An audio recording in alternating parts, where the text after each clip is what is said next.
Here is the whole story of Granny. Granny was born in Emboscada in Paraguay. Her parents had no work and lived in misery. To earn some money, her father went into drug trafficking. But you know, the criminal world always leads to disaster. At the age of 10, Granny's father came home with a lot of cash. He said he finished a job and that they could finally live decently. They moved in Romania, in a house in the middle of the plains. They lived in isolation for 5 years, and Granny was not allowed to go to school. Granny's father never told her the truth. He had stolen a briefcase full of money from Bolivian traffickers during a drug exchange. Now they lived isolated, so they would never be found by those traffickers, and they were surely looking for them in Latin America. So to avoid contact with the outside as much as possible, they had false documents, they didn't drive, and Granny didn't go to school.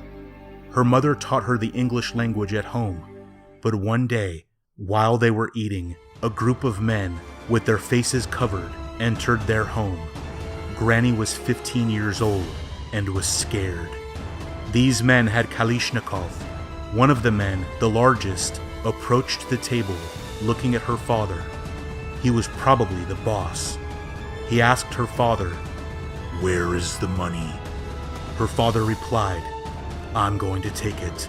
It's there in the drawer." Her father got out of his chair, went to the drawer, and then took a baseball bat. At full speed, he ran to the leader of the group and hit his head with the bat. The man fell unconscious on the ground, while the other terrorists started shooting her father and her mother. Granny wasted no time. She passed through a small hole behind the sofa, and she ran away in the forest crying. Behind her, she could hear the terrorists following her. She kept running through the trees without knowing where she was going. After 20 minutes, she stopped and rested. They were no longer following her. She was in the middle of Romania with no idea what she would have done. At one point, she found a dark mansion. It certainly seemed abandoned. She entered and saw no one. She only saw paintings stuck in a dark corridor. Then she found in the room a man and a woman eating. The man was named Charlie, and his wife, Ava. He was an Italian painter and very warmly welcomed Granny, who ate carbonara pasta with them and told him all her story. Charlie and Ava were shocked. They decided that the next day they would report everything to the police, but they didn't know they never would. There was Krasue in that mansion, the previous wife of Charlie, that was waiting for them to fall asleep, to kill them. That night, while Granny, Charlie, and Ava were sleeping, Krasue started to issue moans and weird sounds through the walls.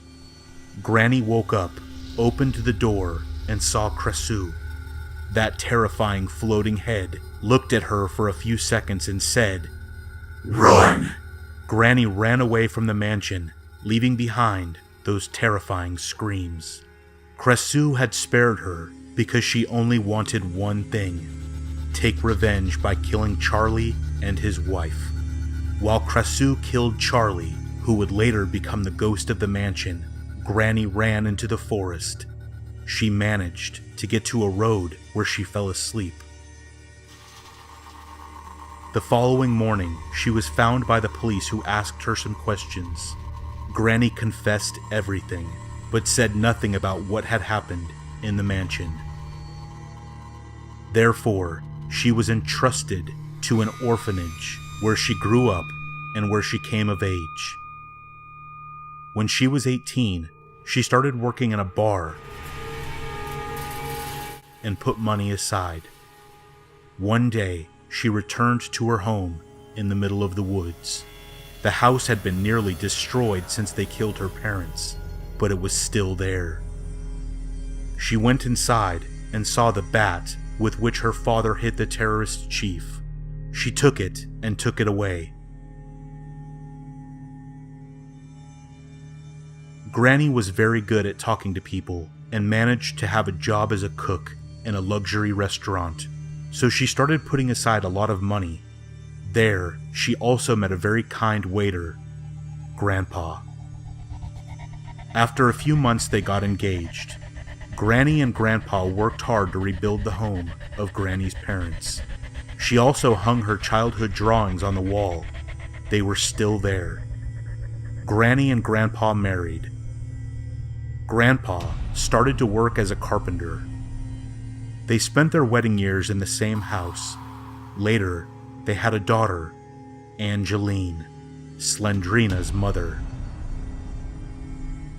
One day, Grandpa, exploring the places near Granny's house, discovered a mansion. He opened the locked door with a crowbar, and inside, he saw that there were bags of coins. He began to pick them up, but Krasu came out of the darkness and bit him in the chest. Granny had never told him about that mansion. Grandpa ran away, but he fell down dead on the path. Granny found him and buried him behind her house. She had lost another loved one after her parents, but she was too strong to cry. She understood that her life could not have been better. After 7 years, a little boy called Simon, Slender Man, came in her house. He had lost his parents. Granny welcomed him, and she took care of him. Angeline and Simon grew together, and they fell in love when they were 17. Then, in the forest, a black dog, Good Boy, by biting Angeline's leg, sent the curse to her.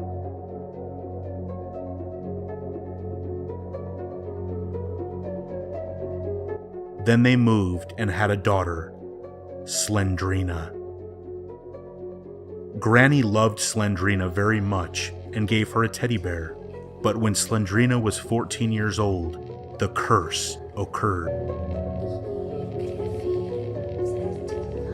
Simon became Slender Man.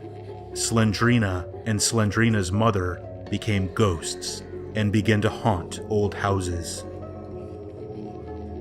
Granny had lost her family again. One night, Granny understood that the spirit of Slendrina was looking for her teddy bear, so she went to Slendrina's school and she put the teddy bear in a classroom. After Slendrina's death, Granny tried in every way to bring her husband Grandpa back alive. He discovered Liev, the future husband of Slendrina. Liev was not yet a vampire. He was experimenting in his laboratory. And they managed to bring Grandpa alive.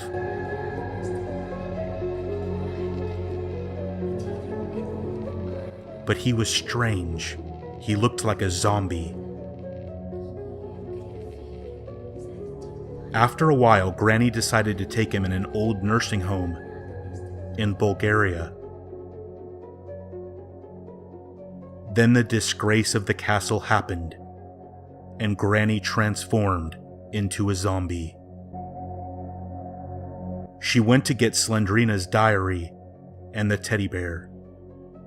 To protect Slendrina's diary, Granny turned her house into a trap with puzzles and riddles to torture and kill any victim.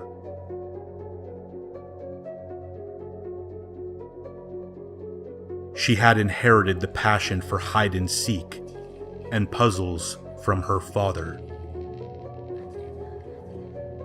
She killed and tortured a lot of people with her father's bat because she saw them as enemies, thinking that they knew the secret of Slendrina.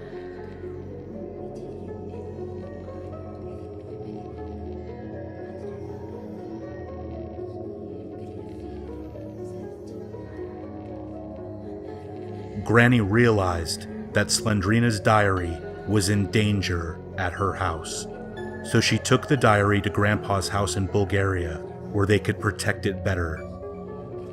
Granny is trying to bring her whole family to life, and she is succeeding.